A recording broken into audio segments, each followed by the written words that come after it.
माननीय supreme court में भी लड़ रहे थे और सब लोगों ने अपना प्रयास किया है, सब लोगों ने अपना आर्थिक सहयोग भी किया है और हम भी इसमें आप बढ़ चढ़ के योगदान दें अपना, जिससे जितना हो सकता है 1500 रुपये जो जितना मतलब सामर्थ्य हो उसके लिए आप एक मुहिम छेड़ेंगे, जैसे कि आपने पिछली बार भी जमा किया है और लगातार करेंगे, क्योंकि कोर्ट का मामला है। कहीं ना कहीं सरकार को ये भी खतरा है कि अगर सुप्रीम कोर्ट से जीत गए तो हमें देना पड़ेगा। तो इसलिए मैं सबसे निवेदन करूंगा कि आप जो है से अपने 500, 1000 रुपये, 2000 रुपये जो अपना स्तर है आपका, आप उसमें भी सहयोग करेंगे। जैसे कि संविदा संघ का एक अकाउंट है उसमें, और उसी अकाउंट में आज चूँकि आपको मैं बताना चाहूँगा कि आज हमारा सब एक संयुक्त मोर्चा बन गया है और उसमें कोई संगठन नहीं रहेगा, अब सिर्फ और सिर्फ संयुक्त मोर्चा ही इस पे वो करेगा, क्योंकि पहले से ही उस संविदा संघ का जो एक अकाउंट खुला है कोर्ट के नाम से, आप उसी में ही पार्टिसिपेट करिए, उसी में ही आर्थिक सहयोग करिए। ऐसे मेरी आपसे बहुत बहुत धन्यवाद आपको गुरजाल जी, आपने बहुत अच्छे शब्द रखे। मैं चाहता हूँ विनय जी भी हमारे सामने 2 शब्द कहे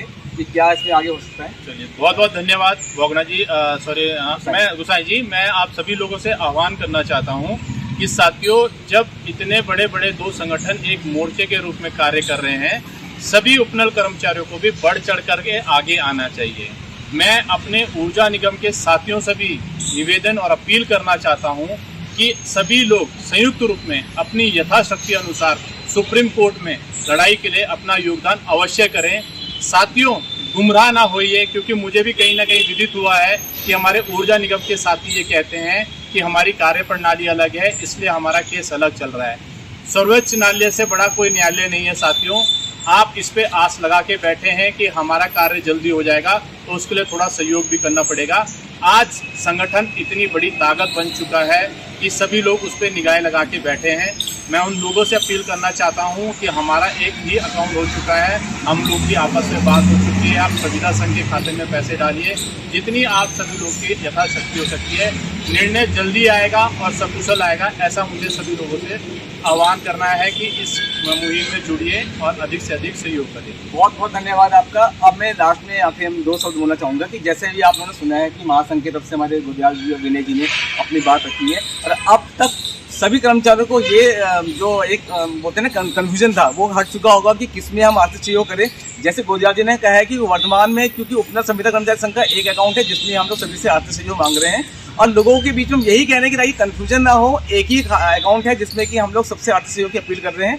और क्योंकि हम लोग सब एक साथ एक पटल में आ गए हैं, तो जैसे अभी विनय भाई जी ने कहा है कि ऊर्जा की भी अन्य संगठन से हमारी यही अपील है कि अभी भी जाग जाइए, क्योंकि ये लड़ाई सबकी है। ये लड़ाई किसी एक संगठन की नहीं ना, एक किसी व्यक्ति विशेष की है, ये सबकी लड़ाई है। अगर सुप्रीम कोर्ट से कोई फैसला भगवान ना चाहे कुछ गलत आ जाता है, तो उसमें जितने भी आप लोग के हाई कोर्ट हो, चाहे ट्रिब्यूनल हो, चाहे कितनी भी अलग तरह से लोग जा रहे हैं उपनल कर्मचारी, उनके लिए भी कोई सकारात्मक फैसला नहीं आ सकता है। इसलिए हम चाह रहे हैं कि जब आप एक केस हो तो एक केस से फोकस रहिए और अपना योगदान अपने संख्या बल से और आर्थिक बल से भी जरूर दीजिए, क्योंकि ये लड़ाई सबकी है, ये हमारी और महासंघ की किसी एक कर्मचारी की नहीं है।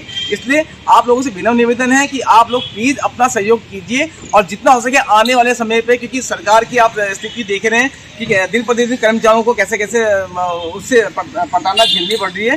तो अगर आप लोग चाहते हो कि कर्मचारी हम लोग से सुरक्षित रहे, तो हम लोगों को एक पटल में आके दोबारा से मुहिम चलानी चाहिए। इसमें कोई बड़ा नहीं है, कोई छोटा नहीं, सब एक समान होकर चलेंगे, ये मेरा वादा है। धन्यवाद।